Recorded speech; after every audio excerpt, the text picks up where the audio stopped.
SMA Kusuma Bangsa mulai menggelar pertemuan tatap muka terbatas bagi para siswa yang telah mendapatkan izin dari orang tua.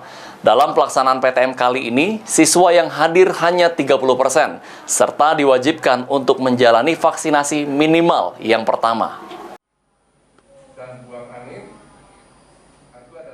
Hari pertama pelaksanaan pembelajaran tatap muka di SMA Kusuma Bangsa diikuti hanya 30% siswa. Hal ini dikarenakan sebagian siswa masih belum memperoleh izin dari orang tua. Namun begitu, siswa yang masih belum menjalani PTM masih tetap melaksanakan sekolah secara online, berbarengan dengan siswa yang mengikuti PTM di sekolah. Selain itu, untuk mencegah timbulnya klaster baru, pihak SMA Kusuma Bangsa benar-benar menerapkan protokol kesehatan dengan menjaga jarak di ruang kelas serta menyiapkan tempat cuci tangan. Bahkan pihak sekolah pun membuat satu aplikasi khusus bagi para siswa yang wajib diisi setiap pagi sebelum berangkat sekolah untuk mengetahui kondisinya. Dan siswa yang ikuti PTM hanya mereka yang telah menjalani vaksinasi minimal vaksin yang pertama.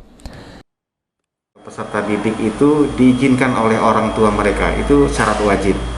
Kemudian syarat yang lainnya bahwa mereka sudah divaksin minimal 1 kali atau vaksin pertama mereka sudah mereka dapatkan.